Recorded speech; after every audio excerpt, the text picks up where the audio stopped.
이재명 대표를 둘러싼 대장동 의혹을 수사해온 검찰이 내일 이 대표를 기소할 것이라는 전망이 나오고 있습니다. 자, 이제 검찰의 칼날은 대북 송금 사건으로 향하고 있는데 관련해 신문 보겠습니다. 중앙일보인데요. 검찰이 이재명 내일 기소하겠다. 대장동 수사 1년 6개월 만입니다. 내일 기소할 텐데 본문의 내용은 대북 송금과 관련 내용들이 많습니다. 2019년 쌍방울과 경기도가 북한을 접촉합니다. 근데 지금 현재 상황에서는 두 양 기관들이 함께 접촉한 것으로 보여집니다. 검찰의 판단은 그렇습니다. 왜냐하면 시기가 맞물리기 때문에 방북, 공동 추진을 의심하고 있는데 현재 이화영 전 평화부지사는 쌍방울이 단독으로 한 것이다 이렇게 얘기를 하고 있습니다. 상황을 좀 그래픽으로 정리를 해봤거든요. 화면 바꿔보겠습니다.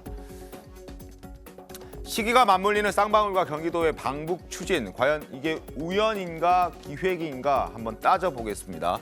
2019년 5월로 거슬러 올라가는데 당시 쌍방울이 북한 민경연과 합의서를 작성합니다. 그런데 공교롭게도 이틀 뒤에 경기도가 북한 조선 아태위를 중국에서 만나죠. 그리고 이재명 당시 지사의 명의로 북에 친서까지 보냅니다.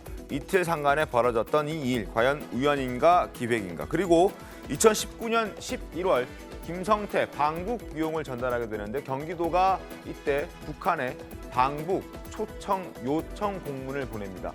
자, 나 이재명 북한에 초대 좀 해달라라는 요청서를 이때 보내게 됩니다. 이것 또한 과연 우연인가 기획인가를 한번 따져봐야 되는데 현재 상태에서는 김성태 전 회장은 이재명과 함께 가려던 것이다. 우리가 공동으로 추진했던 것이다.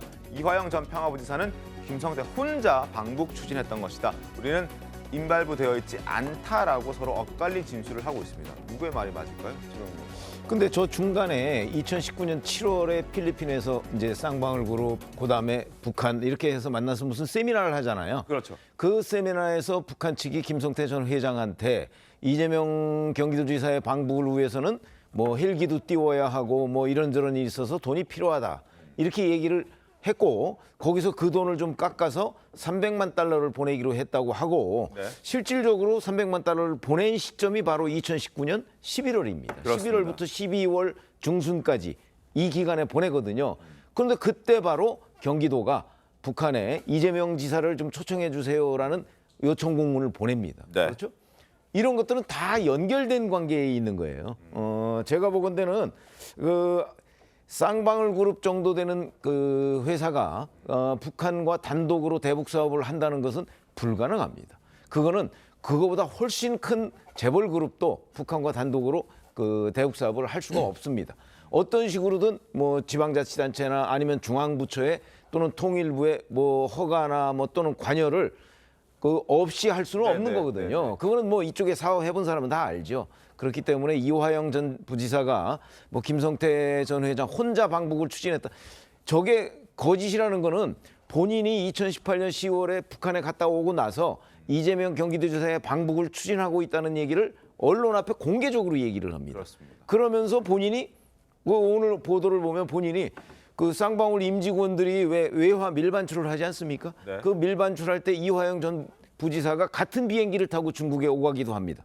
그런 여러 가지 증거들이 너무나 풍부하기 때문에 제가 보건대는 지금 현재 뭐 이재명 경기도지사 얘기는 아직 안 나오고 있지만 이화영 전 부지사가 이렇게 모르쇠나 또는 이건 쌍방울의 사업이다라고 하는 것들은 곧바로 이미 저는 검찰 수사 단계에서 상당 부분 깨졌다 이렇게 보기 때문에 이 대북 송금과 관련해서 이화영 전 부지사 이제 뭐 오늘쯤 기소를 할 거 아니겠습니까? 네. 그렇게 되면 아마 이재명 그 당시 경기도지사의 경우에도 곧 기소가 될 가능성이 대단히 높다. 저는 이렇게 봅니다. 저는 이제 그 해석과 이게 사실관계를 잘 이게 교묘하게 섞어버리면 안 된다. 얼마 전에 국민의힘 하영재 의원이라고 경남 하천의 국회의원이 그 도형 공천 헌금으로 7천만 원 받아서 이제 구속됐는데 6월 1일 선거입니다. 근데 5월 27일 날 이준석 대표가 사전 선거를 위해서 첫 방문지가 사천입니다. 근데 그 연결시키면 안 되는 거잖아요. 7천만 원을 이준석 당대표를 위해서 내가 모금을 했다. 국회의원이 제가 주장할 수는 없는 겁니다. 마찬가지로 쌍방울 김성태 회장은 100억을 북한에 준 것은 사실입니다. 그러나 그것을 이재명 대표와 방북을 연결시키는 것은 굉장히 소설 같은 이야기다.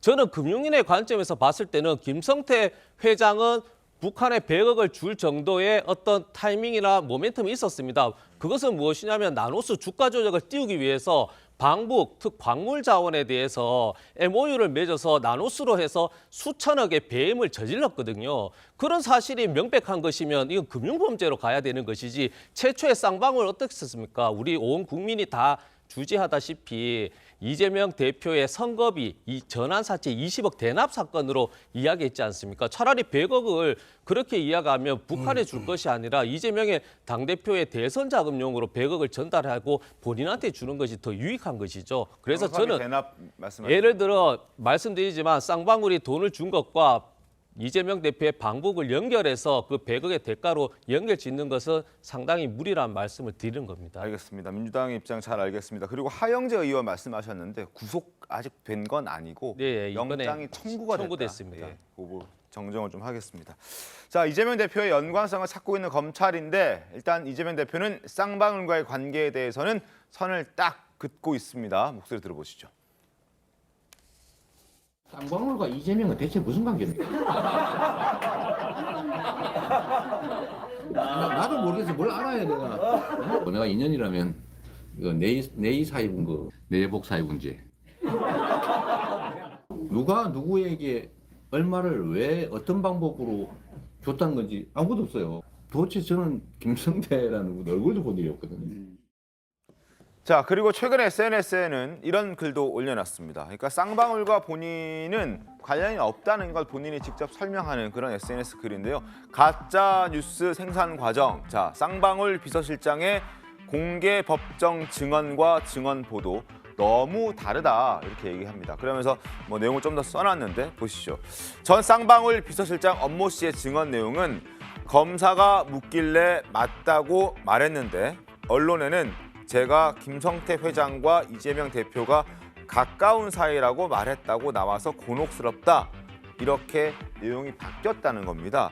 결국 보도는 쌍방울 전 비서실장의 이름으로 이재명은 김성태와 가까운 사이였다라고 진술했다라고 기사가 나왔습니다. 근데 이게 아니었고 검찰이 뭐 묻길래 그냥 맞다 말했는데 그게 마치 이재명과 김성태의 관계에 대해서 묻는 거에 답한 걸로 기사가 나갔다. 뭐 이렇게 억울하다. 뭐 이런 얘기를 하는 건데 어떻습니까? 근데 대체 무엇을 물었는지에 대해서는 왜 설명하지 못하는 걸까요?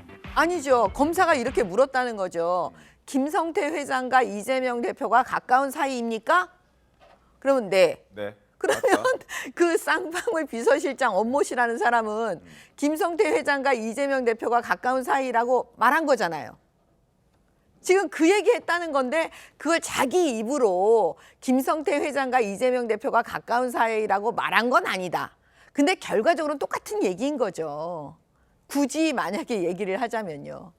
그래서 제가 잘못 이해하고 있는지 모르겠는데 네. 지금 검사가 묻길래 그냥 맞다라고 말을 했는데 언론에는 김성태 회장과 이재명 대표가 가까운 사이라고 말했다고 나와서 곤혹스럽다. 그러니까 네. 뭐 무엇을 물었는지에 대한 질문이 지금 안 나와 있던 내용 아니죠. 그거 아니었습니까? 그게 아니고 지금 저 사람 내용이 만약에 이게 다 맞는 얘기라면 이 사람은 이렇게 말하는 거예요. 검사가 야 김성태와 이재명이 서로 가까운 사이 아니었나? 이렇게 물으니까 네 맞습니다. 이렇게 자기는 대답했다는 거예요. 그러니까 자기는 묻는 질문에 대답만 네라고 말한 거지. 자기 입으로 김성태와 이재명이 가까운 사이라고 말한 적은 없다. 이렇게 지금 굳이 분리해서 얘기하고 있는데 저처럼 검사를 했고 변호사를 하는 사람 입장에서는 그 말이나 이 말이나 같은 똑같은 말이다. 얘기다. 예, 제가 이렇게 말씀드리고 싶고요. 네. 그거를 지금 이재명 대표도 본인이 변호사를 했던 사람이잖아요. 네. 변호사잖아요. 그러면 이게 무슨 말인지 다 아는데 교묘하게 저거를 마치 지금 그 쌍방울 전 비서실장이 그렇게 말한 것이 아닌 것처럼 또 국민들을 호도하고 있는 거예요. 예, 저는 상방울 대북 송금 사건의 그 본질은 뭐냐 하면은 상방울이라는 기업이 네. 자기들의 이권 사업에 경기도라는 공신력 있는 주체를 끌어들여서 일종의 보증인처럼 내세운 것이다. 저는 이렇게 보고 있습니다. 왜냐하면 이 김성태라는 인물이 뭐 공개적으로 말씀하기는 그렇지만 여러 가지 뭐 옛날에 조금 네네네. 문제가 있는 인물이었다고 알려져 있지 않습니까? 그런데 북한에서도 그걸 모를 리 없고 사실 이 김성태라는 분이 저한테도 사실은 그 상방울의 사회이사로 제의를 했거든요. 근데 저는 이제 거절을 했단 말입니다. 왜냐하면 그게 이제 문제 있는 인물이라는 걸 알았기 때문에.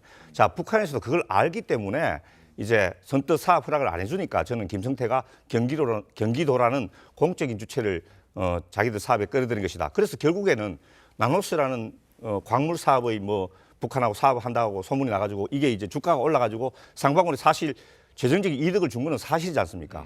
그런데 거기에다가 이제 우리 뭐 이화영 부지사나 이런 분들은 그냥 이제 엮여 들어가게 된 것이죠. 근데 거기에 대해서 이재명 지사까지 연결하는 것은 지금까지는 굉장히 무리가 있어 보인다. 저는 이렇게 말씀드립니다. 최병욱 의원 어떻게 좀? 근데 기본적인 거는 자 이화영 전 부지사가 부지사로 가기 전에 쌍방울 그룹에 있었잖아요. 그렇죠. 그래서 법인카드 몇 년 동안 썼잖아요. 네. 그 문제 가지고 지금 뇌물 혐의로 재판을 받고 있는 거고요. 네. 이번에 이제 추가 기소로 지금 대북송금과 관련해서 기소가 된 거거든요. 그러니까 쌍방울 그 독자적인 대북 사업에 이화영 전 부지사가 엮여 들어갔다는 것 자체가 우선 말이 안 되죠. 왜냐하면 같이 쌍방울 그룹에 있었거든요. 그런 것이고 또 이화영 전 부지사가 이제 부지사가 된 이후에 대북 사업을 했는데 부지사가 대북 사업을 도지사 모르게 했다는 걸 인정할 우리 국민은 한 명도 없을 거고 네. 제가 보건대는 또 거기에 관련해서 증거는 수도 없이 많고 뭐 이렇게 되기 때문에 지금 뭐 아무리 그걸 분리하려고 해도 네. 결국은 분리할 수 없을 것이다. 저는 이렇게 봅니다. 알겠습니다. 자, 대북 송금과 관련된 수사 상황을 좀 지켜봤고, 그리고 대장동 사건과 관련해서도 계속해서 새로운 진술들이 나오고 있습니다. 조선일보 보겠습니다. 정영학 녹취록 굉장히 심각하다. 김용이 가져간 돈 다 나올 텐데 이게 어떤 상황에서 나왔는지 지금부터 설명을 좀 드리겠습니다. 2021년 9월에 대장동 수사가 본격적으로 시작이 됩니다. 그리고 그 9월 말에 9월 29일에 이제 유동규 전 본부장이 압수수색을 받게 되는데 그 전날 정진상 전 실장과 유 전 본부장이 하나 통화를 하면서 얘기한 게 있습니다. 인터뷰를 하라라고 지시를 합니다. 왜냐하면 대장동 이슈가 당시 대선을 준비하고 있는 이재명 대표에게, 지사에게 굉장히 불리했기 때문입니다. 그래서 정진상 전 실장이 이재명 대표와 관계가 좋은 그 인터넷 매체 기자를 하나 소개해주면서 유동규 전 본부장에게 인터뷰를 해라. 그래서 전화 통화하고 만나기로 약속했는데 안 나갔다는 거죠. 왜냐? 왜 안 나갔냐 하면 정진상 전 실장에게 얘기를 듣습니다. 정영학 회계사의 녹취록이 검찰에게 넘어갔다. 자, 넘어갔다는 얘기는 이미 많은 내용들이 검찰이 알고 있고 확인했다라는 내용이어서 굳이 인터뷰를 해서 이재명 대표를 옹호해 줄 필요도 없었을 것이다. 그게 무의미했을 것이다라고 판단해서 일단 인터뷰는 끝끝내 하지 않았다고 하는데 그때 들어있던 그 정영학 녹취록에 여러 내용들이 들어있지만 그중에 중요한 것이 바로 이겁니다. 녹취록이 굉장히 심각하다. 이미 넘어갔다는 것 자체에 대해서 심각하다라고 생각하고 왜냐?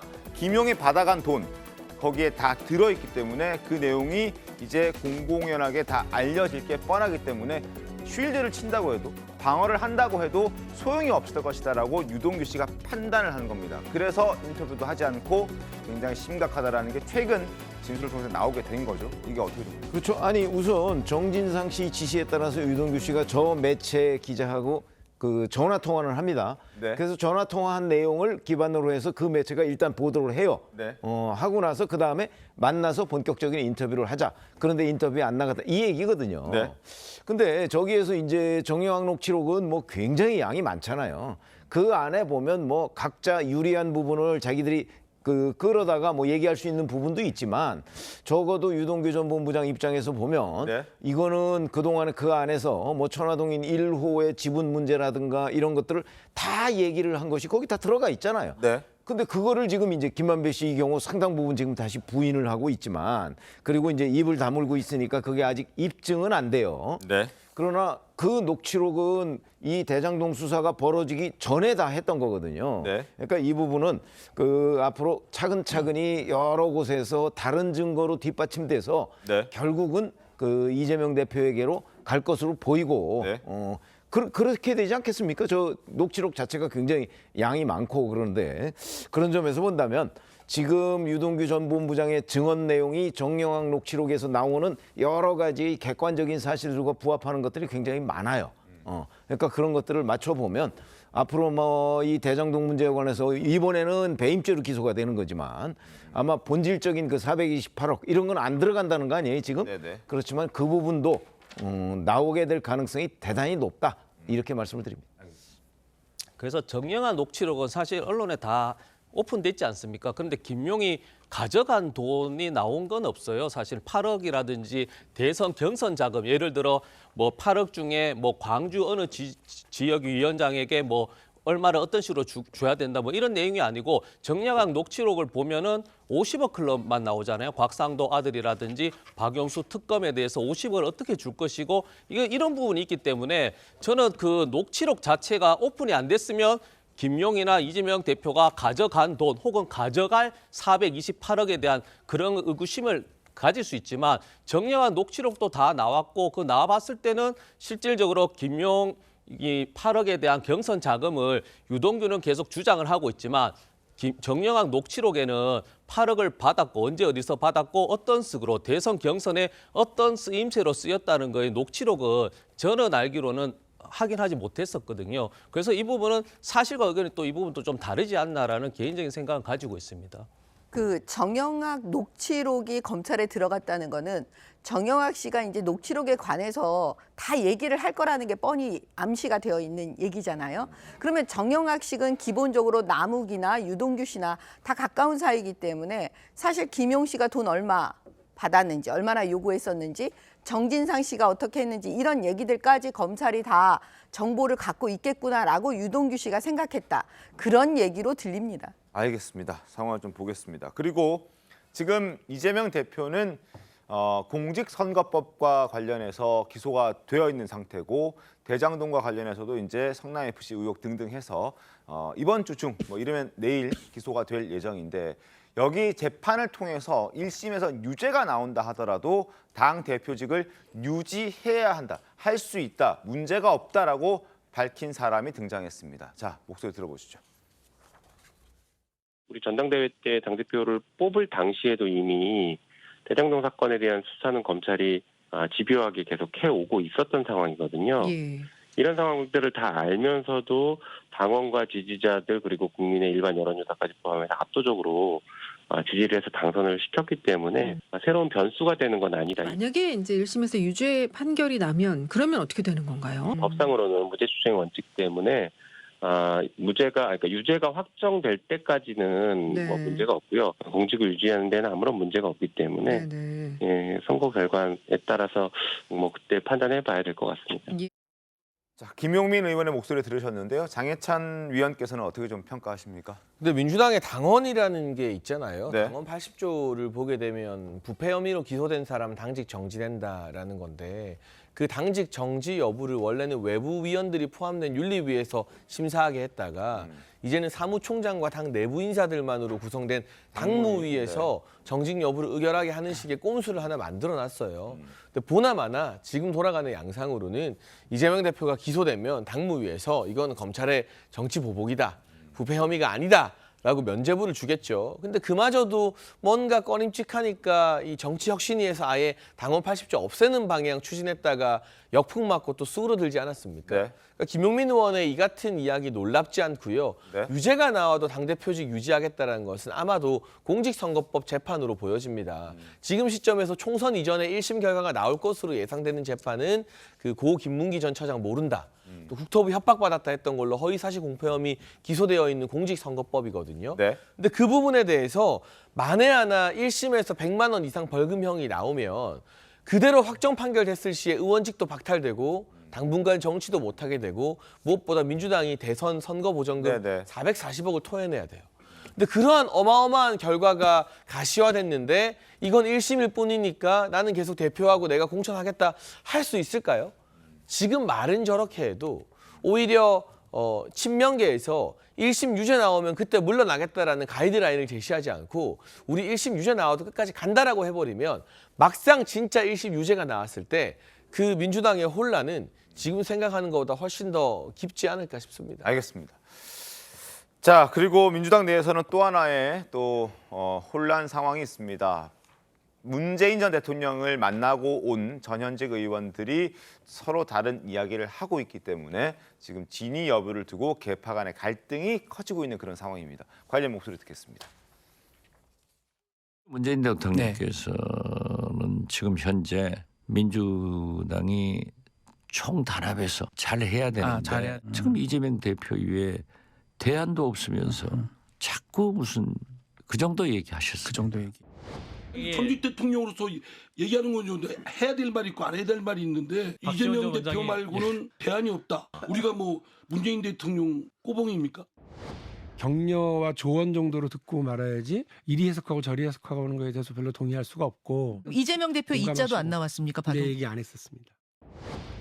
문재인 대통령이 민주당 당대표에 대해서 결단하라고 얘기할 리가 없어요. 그렇지 않습니까? 예. 한쪽 편에 민주당 출신 문재인 대통령이 편승하는 발언을 할 이유가 없는 거예요. 자, 과연 누구의 말이 진실일지 어제도 저희가 좀 따져보긴 했는데 최병희 의원께서는 어떻게 좀 보십니까? 문재인 전 대통령이 네. 박지원 전 원장과 박용진 의원한테 각각 따로 다른 얘기를 했을 가능성 별로 없다고 저는 보고요. 네. 문재인 전 대통령은 어떤 얘기를 했는데 네. 그거를 이 해석. 두 사람이 달리 해석했을 가능성이 더 많다고 생각합니다. 왜냐하면 근데 장면은 달라요. 같이 있었던 건 아니잖아요. 그래서 따로따로 만났죠. 따로따로 만난 네네. 거니까. 그런데 해석이 좀 달랐을 것이다. 저는 이렇게 보고요. 그러면은 오히려 박용진 의원 말대로 이재명 대표 얘기를 직접적으로 거론해가면서 무슨 얘기를 했을 가능성 저는 없다고 봅니다. 왜냐하면 문재인 전 대통령이 지금 당내에서 친명계 비명계 간에 이재명 대표 대표직 사퇴 문제를 둘러싸고 첨예하게 지금 의견이 엇갈리고 있는데 거기에 마치 어느 한쪽을 편드는 듯한 아마 그렇게 하지는 않았을 것이다. 정치인들은 그런 때에 대개 약간 중간자적인 입장에서 얘기를 하는 경향이 있기 때문에 저는 그렇게 판단을 하고 있는데 그 뭐 정확한 사실이야 알 수가 없는 거죠. 예, 저도 우리 방금 말씀에 동의합니다. 제가 아는 문재인 대통령은 어떤 특정인의 아니면 특정 편을 이제 들 분은 아니고 또 자기 의견을 현안에 대한 자기 의견을 아주 적극적으로 게재하는 분은 아닌 걸로 알고 있습니다. 그럼에도 불구하고 제가 이제 어떤 뉘앙스나 이런 걸 전체적으로 봐서 저는 박지원 원장보다는 박용진 의원이나 최재성 전 수석이 한 말에 조금 더 무게를 두고 싶습니다. 아, 박지원 전 원장보다 박용진 의원 쪽으로. 박용진 의원이나 최재성 의원이 하신 말씀, 저 말씀이 더 저한테는 저 결단이 개인적으로 필요하다, 변화가 필요하다. 더 설득이 와다 보이고 다 같이 뭐 민주당의 미래를 걱정하는 그런 목소리 중에 하나라고 생각을 합니다. 네. 저도 뭐 어떻게 보면 작년 연말 올 초 어떻게 보면 문재인 대통령 두 번을 만났는데 질문을 하면 그에 맞는 답을 또 해주시고요. 저도 그 이재명 대표 힘든 상황에서 그럼 당 대표뿐만 아니라 민주당이 어떻게 해결해야 될 거냐 여쭤봤는데 민감한 시기에 이렇게 잘 이렇게 답변 자체를 할 수 없는 부분이죠. 근데 정확한 것은 문재인 전 대통령께서 정치적인 어떤 주제나 어떤 활용에 본인이 거기에 관여하고 싶은 마음이 없습니다. 그래서 책방을 낼 때도 정치적인 이슈가 아니라 책을 좋아하고 그 책에 대해서 어떤 의미가 있기 때문에 그런 부분이 있기 때문에 정치적 해석하는 어떻게 보면 이제 후배 정치인들이 문제다. 저도 청년 위원장들하고 갔을 때 문재인 대통령께서 이렇게 말씀하셨어요. 기존의 사고와 달리 청년들이 창의적으로 정치를 하고 목소리를 크게 내라. 이런 말씀인데 제가 와서 이제는 당대표는 청년이 하라고 하셨습니다. 이렇게 해서 해석할 수는 없는 것이기 때문에 이 부분은 잘 좀 이제 오해 없었으면 좋겠습니다.